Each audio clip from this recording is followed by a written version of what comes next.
Hi guys, Dandilion here, and we are back for part 9 of the short series, and this is equivalent to part 3 of the long series. If you've already watched the long series, you won't need to watch this short series. It's basically built right off of that, just in smaller chunks, but that makes it easier for you to share with people that you know who might be interested, but maybe not up for a longer video. So where we're going to break down all the, well, maybe not all the symbolism. We're going to try to keep it short, but some of the top symbolism of each of these places, I'll show you them on the maps. I'll show you the geometry that I have found. It's kind of a light scoop because I could spend an hour on each one of these, so I'm going to try to give you small bits so that you understand what's going on which day, and possibly a peek behind the curtain at why. If you're new to my channel, welcome, and there's a lot of videos to check out. There's a lot of background. I wanted to show you Scott's work having to do with Ellipse Park because it has sacred measurement. This measurement it's called a megalithic yard. So just as quickly as I can, there is actually, maybe what I'm going to have you do is come in. I don't know if I should split. I was kind of amazed when I finally figured out what they're talking about with this megalithic yard. Hold on. So this is based on a book called Before the Pyramids, written by Christopher Knight and Alan Butler, as far as I know, and they have discovered that the width of Ellipse Park in front of Washington, D.C. is 366 megalithic yards, a unit the authors have described at length in several of their previous books. Basically, it measures 82.966 centimeters, but this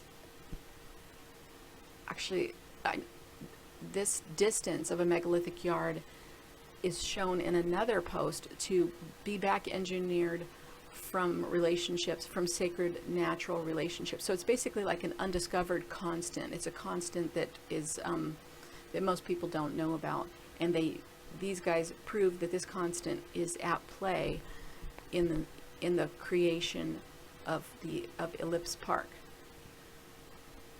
So to create another measuring yard, Scott says that he's going to call the distance of 366 megalithic yards an ellipse for convenience. Knight and Butler have discovered that many of the significant points in Washington, D.C. are located in units of whole ellipses. So this is a measurement unit from the center of Ellipse Park to the center of the Capitol Dome. A triangle was drawn from the center of Ellipse Park to the center of the Capitol Dome to the center of the Pentagon and back to Ellipse Park measures exactly 33 ellipses. We know how they like their number 33. The Pentagon was placed where it is by FDR, who himself was the 32nd president and a 32nd degree Freemason. All right, well, I think there's another post that goes into the megalithic yard, and I have the notes here, so I'm going to read from my notes, but it is on Scott's website, and it's based in a day being 23 hours, 56 minutes, and 4 seconds. The mean solar day is 24 hours, and the discrepancy between these two is 236 seconds, which add over a year to 24 hours. So 236 seconds is a very interesting number. I don't want to stop there, though, but here's one of the things that caught my eye. This is why I bring it to you, is that the ellipse part of the White House is 366 megalithic yards, which I'll explain to you hopefully in a minute, and that equals Stonehenge circumference.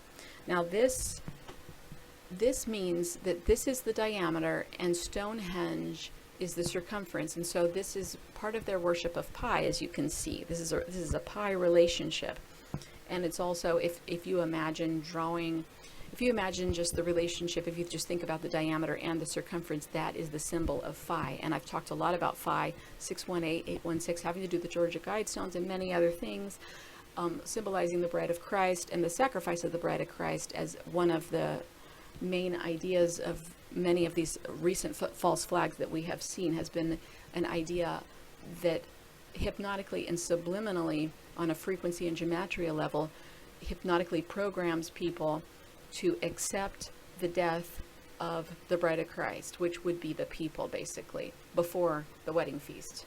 I know that sounds really weird, but I have looked at this. They are using these symbolism. Basically, the bride of Christ is based on phi, and it is backwards, and I have a bunch of videos on that. So if you're new to my channel, I know there's a little catch up to do, and I know that it goes a little fast because right now we're just skimming off the top, and I've talked all these things through, so it might be a little much right at first. So a megalithic yard is 2.722 feet plus or minus 0.002 feet, and an astronomical megalithic yard, which is short for an AMI, is 36 divided by 7 times 0.528, which is another sacred number, and this is a repeating number. It's 2.715428, and that repeats. So that's the astronomical megalithic yard. There are 5,280 feet in a mile. So before I lose you, I wanted to explain to you that the E, there's a constant that has to do with the relationship of phi to pi, and I can't, oh, maybe I can draw. So even if you're not interested in numbers, I think I'm going to be able to give you the idea of what's going on here, at least for you to realize what they have planned and what this means when the Pope goes around. So phi, which is one of their major, this is why Philadelphia has phi in it twice, which is a phi squared, and I've talked a lot about phi squared. There's a lot of interesting things about phi squared. But anyway, phi over pi equals a constant called E over 5.28. And this is also another sacred number, has to do with sonic geometry, and they use it for a lot of their distances, and many of their astronomical distances. Well, anyway, E is actually a close approximation of a megalithic yard. An E is 2.718. I'm sorry about my writing. 2.71828. Now I've talked to you about the meaning of the 28. This is the diameter of time. We've talked about this in the last two parts. This is a 9, and this 27 is also a 9, and this is why they have the 9s in their names, because they think of this as perfection. And they also think of pi and phi as perfection. So this number is also very important, we can tell. But not only that, 927 is the birthday of the Jesuit order, and 928 is the feast of tabernacles and the blood moon.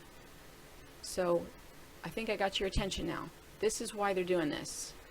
I don't know which direction they're going to go. I'm going to say, I don't know. I'm going to say maybe not counterclockwise, because the Jesuits are very Marduk Gras oriented. Marduk Gras started the Vatican. Long story. But anyway, his planet, Marduk Gras, his planet comes into our solar system in a, now I wrote it wrong. According to NASA, all of our planets circle counterclockwise, and then Marduk Gras' planet comes in a clockwise, and this is why they call it the planet of the crossing, because it crosses this way. So I'm going to say these guys are going to go around this clockwise, and that is to celebrate, that's to honor Marduk Gras. Every time you say Amen in church, you honor Marduk Gras, the hidden one, the Amun Ra. Amen means hidden. So in the idea of our one world religion known as money, our economy is a one world religion. When you participate in this, you are unknowingly participating in dark ritual. So you can go ahead and participate in money, but you just need to consciously say, I don't agree to any of these hidden rituals that you have designed for me when I use money. But just this number, 2.7182, and then it repeats 1828, then it repeats 1828. This number has to do with continually compounding interest. So I just want to show you that they're tying their sacred numbers into money. And that's just like the tip of the iceberg. So my final point about this is that the megalithic unit, the astronomical megalithic unit, is a 2.7154. Go ahead and look at these numbers, because they're going to pop up in different places. 5428. And this isn't very far off of this number. I'll draw this to show you that part's repeating, and I'll draw this to show you that part's repeating. So I just want to break this down for you. We have a 928 right here. We have a 927. See that over here? This is the 1. and it's in the center. I think that's actually a symbolic one, but it does play into this 6 right here, which makes a 76. And then also, and they do, as a human being, when you're first looking at these numbers, because you weren't taught in this way, they taught you in a different way. They actually taught you math in a way that's going to pre-program you to think that this way of looking at numbers is crazy. But think about who taught you. Think about who taught you. So if this is unfamiliar to you, think about who taught you before you think that somebody who's teaching you the right way is teaching you the crazy way. This is how they see things. So I just want to show you that this is an overlay of a 9 right here. I'm sorry that if you can't, you might have to lean close to see because I'm writing in white, and a 6. And a 9 and a 6 is an anagram of a 915 for one thing, coming up 2 days away. But I have talked a lot about the 816 number of Dillon storm roof, Georgia guidestones, and the Hoover Dam skeletons, and 1.6. So the 816, this is the Bride of Christ number. The 816 number, whoops, the 1.618 number this is Phi. I believe this is kind of their destiny number. And then I'm going to go ahead and, because I think I'm going to have some new viewers on this, so I'm going to go ahead and try to simplify, try to quickly go over this, but I have some more videos that are in depth. So this is a Bride of Christ number, and it is a match to this number. Now I know you've been taught to think that that is crazy, and I'm just making stuff up, but think about who taught you. Now I'm teaching you. I don't want anything from you. I just want you to know what you deserve to know. Okay, so this Bride of Christ number is the 618 backward. Now, what I have noticed from my study of pi and phi is it looks like they are counting down on these numbers, counting from the very, like say the 1000th digit back to the whole numbers.